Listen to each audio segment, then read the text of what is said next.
السلام عليكم. قصص بزاف من العشرية السوداء توصلنا من عندكم ولا حنا نلقاوها في الصحف والجرائد والكتب تاع هذاك الوقت كيما قصة نادية.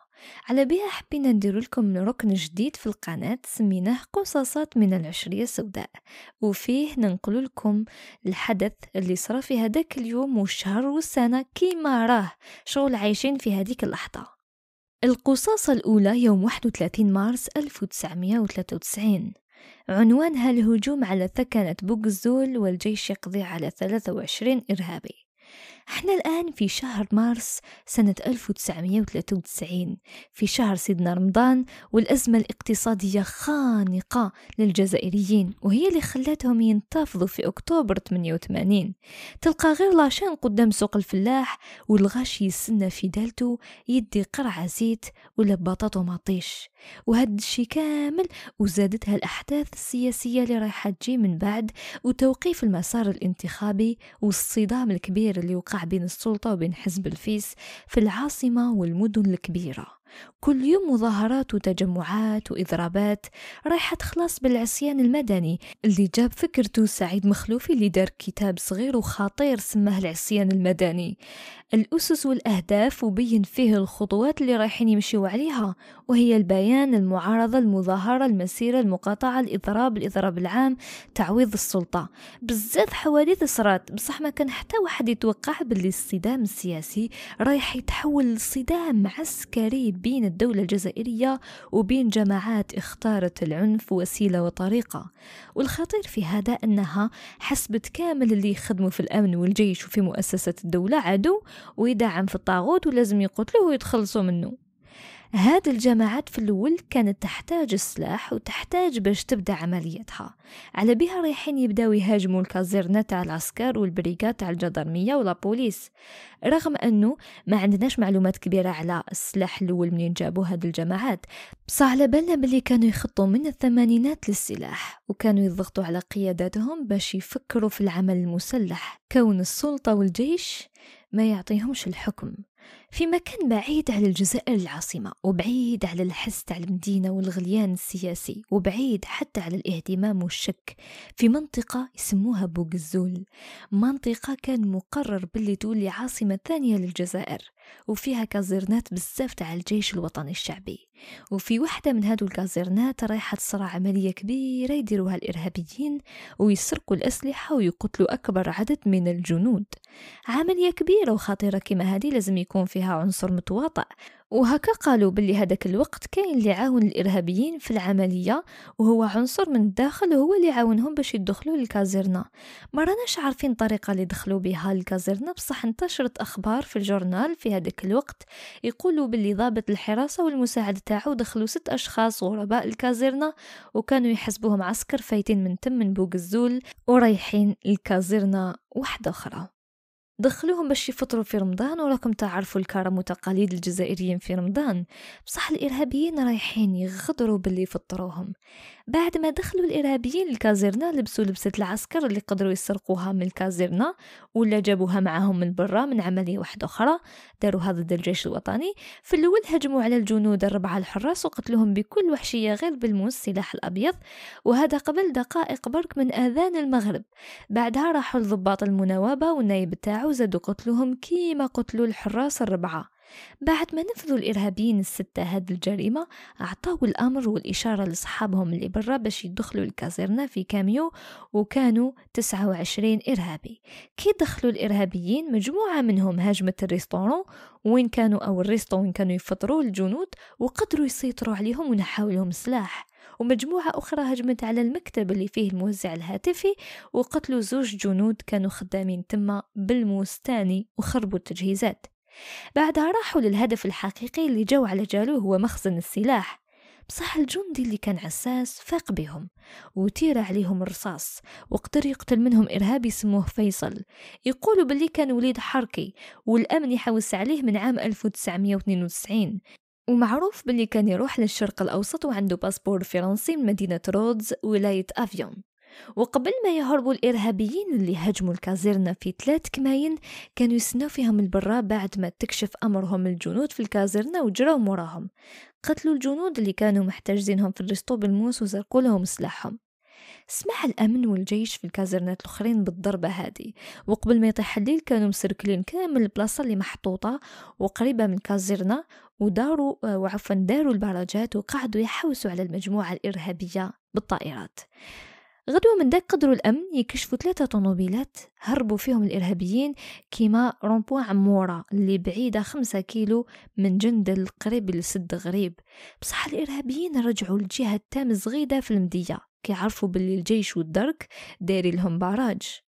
في 25 مارس وقع أول كروشاج مع المجموعة الإرهابية في الحمدانية في المدية، وين قتلوا 4 إرهابيين واسترجعوا الأمن كمية كبيرة من السلاح اللي سرقوه الإرهابيين من الكازيرنا.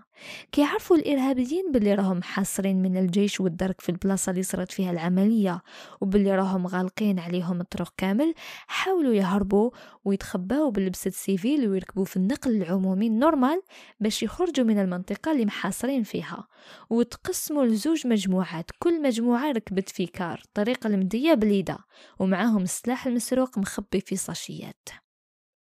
كي قربت المجموعة الأولى من البراج تاع الجيش والدرك على الساعة 3:15 في يوم 27 مارس قريب من الشفة، حاولوا يهربوا بصح تقتلوا منهم 4 إرهابيين، وتبين باللي 2 منهم من حسين داي وواحد من الحراش والآخر من حي الجبل في العاصمة. حتى المجموعة الثانية تاني تقتلوا كامل كي جاو رايحين يهربوا. بعدها قدروا الدرك الوطني تبعوا 3 إرهابيين واحد آخرين من نفس المجموعة في جوايا قصر البخاري وقتلوا منهم 1 و2 هربوا. هكا قدر الجيش والدرك يقتلوا 23 إرهابي شارك في عملية كازرنة بوغزول، وبقوا 16 منهم هاربين ومحاصرين من طرف الجيش والدرك. الخسائر في الكازرنة كانت 18 شهيد، منهم ضابط عامل وضابط صف عامل و12 جريح، واسترجاع كمية كبيرة من السلاح المسروق من الكازرنة وتاني السلاح اللي كان عند الإرهابيين، وفيه سلاح رشاش من نوع سكوربيون هو نسخة تشيكية لسلاح يوزي. القصاصة الثانية يوم الأحد 27 جويلية 1997 بعد 12 يوم من حصار جبال حطاطبة. شهادات رجال شاركوا في العملية. واحد من سكان الجبل قالنا وعلاش وصلتوا متأخرين، يقصد الصحافة، شغل يلوم فينا على تهميشنا للمنطقة ومعاناة السكان من سنين طويلة. تفكروا واش صرا في هذا الجبل اللي رجع له اسمه ورجع له الأمن. مرة كنت نشوف الإرهابيين حبسوا طوموبيل وهبطوا الشوفر تاعها ودبحوه، من بعد علقوه في شجرة هنا في هذا الطريق، ومن هاد البلاصة كنت نشوفهم في هاد الجبل القريب في لبسة الرقاد ويديروا في السبور. تكلم باتريوت من موزايا وقال واليوم البلاصة هذه محرمة عليهم. زاد تكلم باتريوت واحد آخر وقال حنا موراهم حتى يفناو. الباتريوت ولا المقاومين تاع موزايا اللي تبعد على الحطاطبة 20 كيلومتر كانوا مريحين في الظل. الجيش راح بالزربة كيما جا، وبعد ما خبرتهم مرات خطفت في فوباراج مع وليدها بالبلاصة اللي كانوا الإرهابيين حابسينها فيها قبل ما تهرب، حاصر الجيش البلاصة كامل. الشي هذا كان يوم 14 جويلية 1997. بصح علاش طولت العملية؟ يقول محمد هو باتريوت عمره أكثر من 40 سنة، كنا نخدمه بالماتريال الكبير وكنا خايفين نتقاسو ولا يموت منا كش واحد. ويقول باتريوت واحد آخر من موزايا حتى الغابة واعرة تمشي فيها ملغمة كامل، لو كانت تمس عرف تاع شجرة تطرطق فيك بومبا. في النهار ما كناش نتقدموا بزاف خاطر الإرهابيين كانوا يتخباو وفي الليل يخرجوا باش يهربوا، بصح الجيش سركل البلاصة مليح. عاود قال محمد وزيد فوق هذا معهم عجايز وولاد، كاين اللي سلم روحه وكاين اللي مات. تحت شجر الصنوبر كانوا الباتريوت تاع موزايا يستبنوا بالراحة والانتصار، بصح هذا ما نساهمش الانضباط. كي سقسيناهم على الحصيلة وعلى موت عنتر زوابري أمير الجيال اللي ما همش عارفين واش صرالو مات ولا، قالوا كلش عند القيادة وما عندناش معلومات كامل. بصح الباتريوت محمد ما كانش حابنا نروحوا بلا ما يعطينا حتى معلومة، قالنا أروحوا نديكم للقايد تاع الباتريوت، أنا نخبركم. في اليوم الرابع تاع العملية 60 إرهابي سلموا رواحهم والموتى منهم 120، وزيد ما نقدروش نحسبوهم في الكازمة الوحدة فيها بين 10 و20 إرهابي، والبلاصة هذه كامل وهذا الجبل معمر بالكازمات. قايد الباتريوت شيخ في عمره 58، شعره ابيض وتاني المسطاش تاعو ابيض، ما حبش يعطينا اسمه. عرفنا من بعد باللي اسمه قادة، وهو عرف لنا روحه مجاهد وليد شهيد. لامنا كي تأخرنا وكي حبينا نعرفوا الملموس قالنا احنا عسكر وعندنا سلطات. شغل حبينا حي علينا الشك، قالنا روحوا للجبل وشوفوا الكازمات، البوكلات، الماشينات، دمروا وريبوا كلش، البلاصة كامل حوسناها، هاك مكحلة وروح سيد وحدك وما تخافش. في هذا الوقت وقع يعني سبان بين الجيش الإرهابيين على الراديو، ما كانوش قادرين يعرفوا وين راهم، بالك راهم في مفتاح ولا بومرداس. قالوا لنا ما نقدوش نعرفوا بلاصتهم بهذا الراديو. صوت إرهابي من الراديو يقول جيتوا تقتلوا الحلوف. رد عليه واحد من الجيش وين راك يا خفاش. بعدها تقطع الصوت وشوية ويعاود يرجع ويقول العسكري روح طل على عين زواوة راهي ولا طحطاحة، أروح للدولة نتاعك. بعدها يبدأ الإرهابي يهدر في كلام ماشي مفهوم وتسمع منه غير يا طاغوت يا طاغوت. يرد عليه المجاهد قادة باحتقار يا وكال الدراري ونسى. بعدها تلفت لينا وقال ما كناش حابين الجزائر توصل لهذا الشيء، وصلوها الرخاص. تقلق المجاهد قادة، بصح رغم التعب قرر يروح معانا لوين صارت المعركة في راس الجبل. من مركز قيادة العملية يبانوا لنا من بعيد جبل شريعة وجبل تمزغيطة، ومن قريب ويدان وأشجار مشبكة وبلايص محروقين وطرق جديدة تخدمت بالبوكلة. نهبطوا في طريق في الجبل، من بعد نطلعوا في الغابة.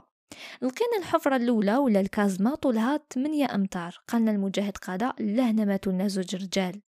الكازما كان عندها صاشيات الرمل والعواد تاع الشجر اللي يكونوا تنحاو من الطريق. من هاد الكازما قدر الإرهابي اللي يتمركز هنا يقيس 2 باتريوت يقتلهم ويجرح واحد آخر.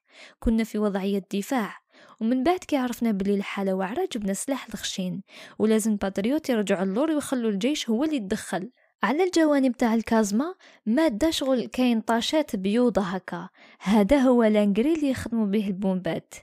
في كازما واحدة أخرى مدمرة بقاو منها غير العواد اللي كانوا مغطيينها، ومنها يقدر الإرهابي يشوفك ويضربك وانت ما تقدرش تشوفه. على بعد 10 مترات كازما كبيرة فيها 80 متر دمرت بعد ما فاتت فوقها بوكلات ودبابات الجيش. التراب مخلط مع الرماد وبعد الحوايج معا رافاي مكسر باسكت ريبوك.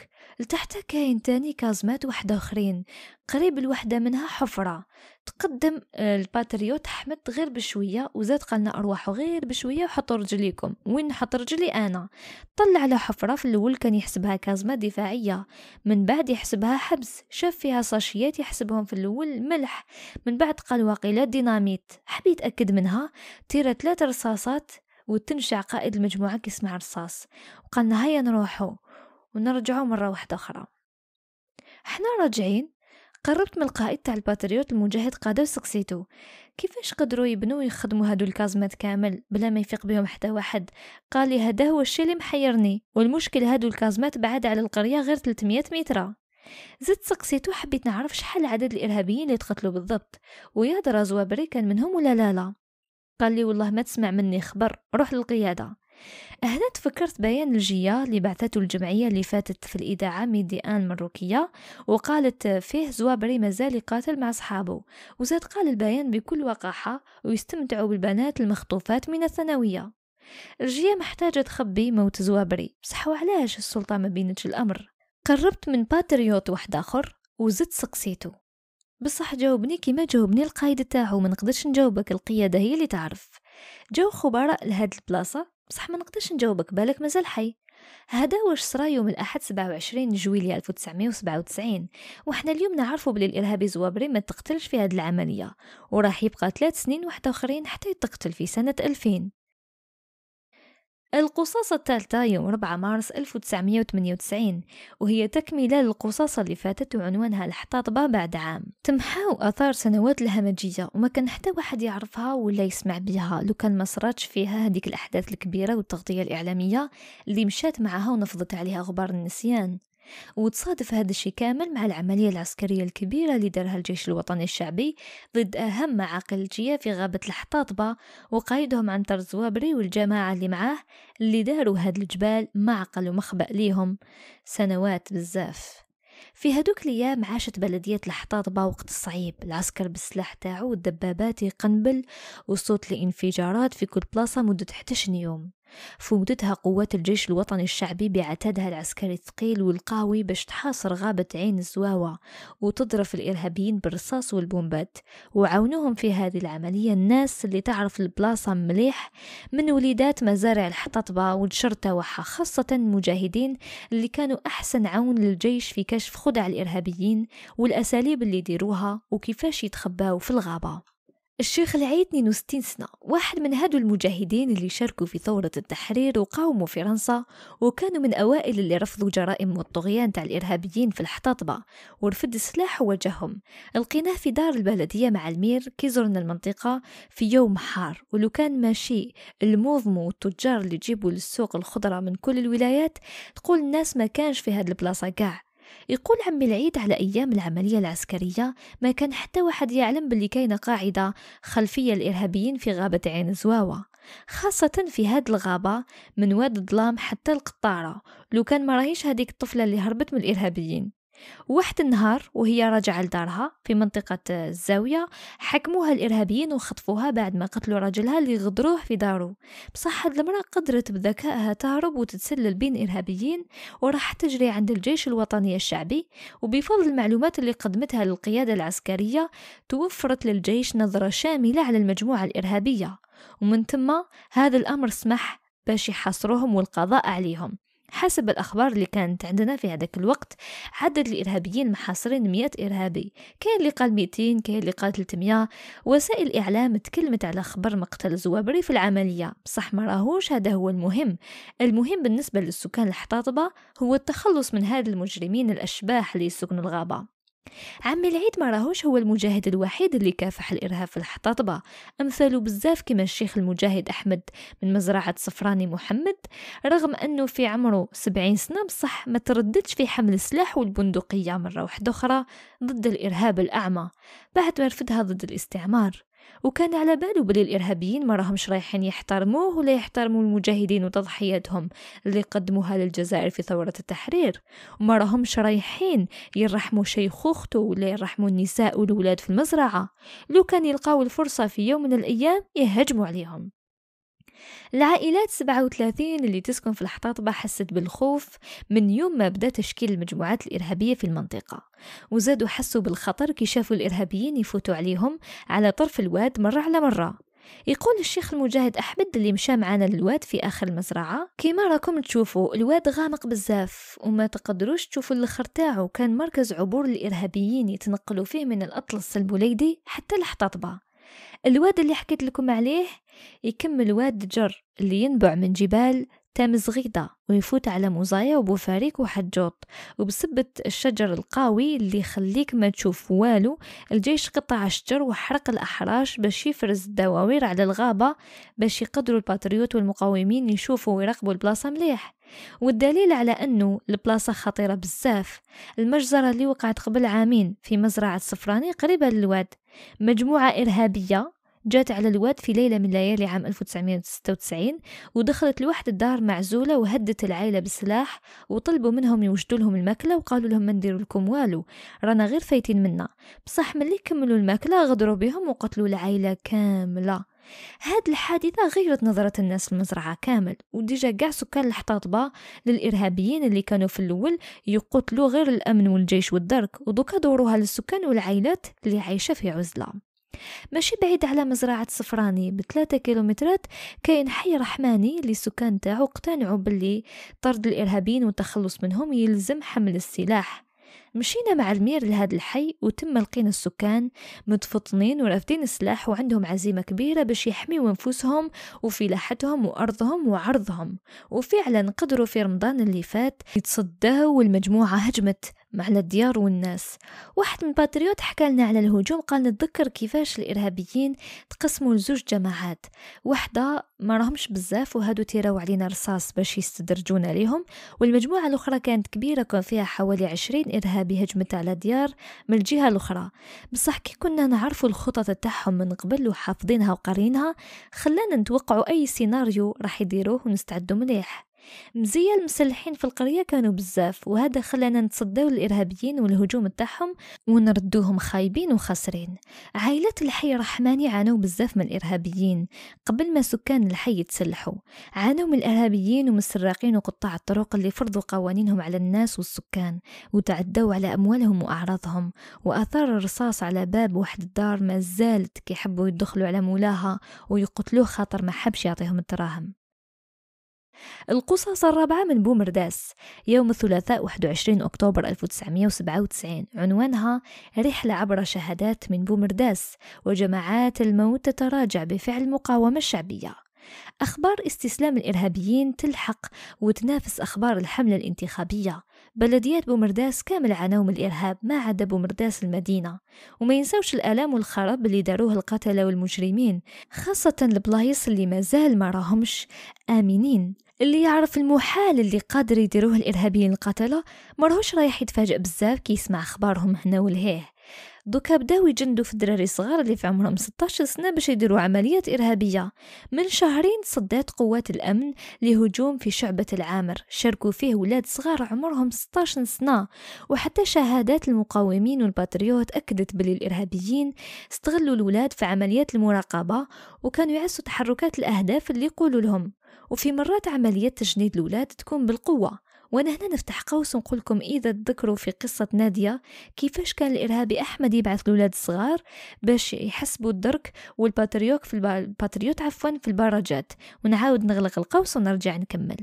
ما قدروش الارهابيين يجندوا الولاد برك، وحتى الائمه تاني يحكيوا الباتريوت تاع بومرداس على واحد القصه صارت الامام حسناوه في بلديه جلابين واللي وقعت من 4 شهور. حاصرت جماعة إرهابية الجامع في وقت صلاة الجمعة ودخلوا الجامع وذبحوا 4 مصلين. وكي نقول لكم من شهرين الآخر يعني نهدر في وقت الإرهاب. هادوك اللي ذبحوهم شور عليهم الإمام اللي من بعد هرب مع الإرهابيين. هاد الحادثة خلت أثر كبير على المصلين والناس. في المدة الأخيرة قدروا الجيش والباتريوت يقتلوا 200 إرهابي ويحطموا الكازمات تاعهم ويقضيوا على بزاف أمراء في برج منايل ودلس وبودواو. هذه العمليات الكبيرة منعت دواوير ودشر جاية في الجبل ومعزولة من الإرهابيين اللي كانوا يفرضوا على السكان الجزية ويدوا من عندهم المؤونة، وتاني تفكيك شبكات دعم للإرهاب. وهذا الشيء كامل حس السكان بالأمن والأمان رغم تفجير سيارات مفخخة كما اللي صارت في بودواو. الجماعات الإرهابية تاني كانت تتقاتل بيناتها ويصفيوا في بعضهم، ولات أخبار هذا الصراع باينة وواضحة للناس كامل كما يحكيوا الباتريوت، وقادر يزيد يصرى أكتر وأكتر في اليامات الجايين. وراني نهضر على المدة تاع الإرهاب، خاصة التهديدات اللي طلقتها الجية ضد الجماعات اللي تنافس فيها، منها الصراع اللي صرا قبل عام في جبل بوزقزة وتقتل فيه مولود حطاب أخطر إرهابي معروف في شرق العاصمة، وتقتلت معاه مرته 11 إرهابي برصاص بن عمه الإرهابي حسن حطاب اللي دار روحه أمير على الجية في المنطقة الشرقية الثانية، وذكر ينشط حسن حطاب في منطقة كاب جنات، وأكيد في وقت الإرهاب مش الآن. صارت تاني محاكمات كبيرة بين الإرهابيين وكانت تخلص بتنفيذ حكم الإعدام على اللي يشكوا فيه واللي يخالف ويعصي الأوامر. يحكوا تاني الباتريوت باللي شافوا من مدة درابوات بيوضة مرفوعين على جبال سيدي علي بوناب في الجهة الشرقية تاع الولاية.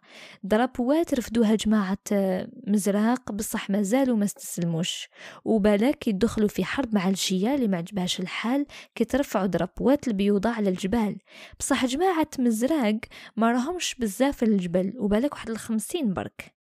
الإرهابيين اللي قبلوا نداء الرحمة من الجماعات المسلحة وصلوا في العامين الأخرين ل150 إرهابي وما زالوا يهبطوا، ومن بينهم المير تاع بلدية سي مصطفى في عهد الفيس المحلول وسلم روحه للجيش قبل مدة، وتاني 12 إرهابي في قدارة و6 في برج منايل وزوج في زموري، وإرهابي واحد آخر ما حبش يحط بومبا في سوق يسر وحكمت عليه الجماعة بالإعدام بصح قدر يهرب لهم. إرهابيين بزاف على حساب واش يحكوا الباتريوت حابين يستسلموا بصح الأمراء ما يحبوش، واللي يفيقوا به رايح يسلم روحه ويقتلوه، والجورنال والتلفزيون والراديو يشوفوهم غير الأمراء وممنوع للإرهابيين الآخرين. الإرهابيين اللي سلموا رواحهم كانوا في أمان، وواحد ما عذبهم، على عكس وش قاعدة الجماعات الإرهابية تقول وتدير في الدعاية، وراهم في عملية الإدماج وساهموا في كشف كازمات الإرهابيين ومخابئهم والقضاء عليهم. مدينة دلس خرجت من الرعب اللي كانت عايشاته سنوات طويلة، المئات من ولادها مساكن ماتوا وإمكانياتهم راحت وكثرت فيها البطالة.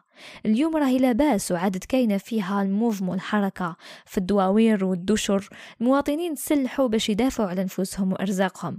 بصح تبقى أخطر منطقة في الولاية في غابة مزرانة الكبيرة اللي توصل حتى لولاية تيزي وزو، وقبل مدة قدروا الجيش والدرك يوصلوا لبعض كازمات الإرهابيين ويدمروهم، وعلى حساب المعلومات مازال في هذه الغابة حوالي 100 إرهابي، والقضاء عليهم وتطهير الغابة منهم مهم بزاف باش يرجع الأمن والأمان للولاية. وهنا نكون خلصنا الحلقة الأولى من قصاصات من العشرية السوداء. نتمنى هذا الركن الجديد يعجبكم.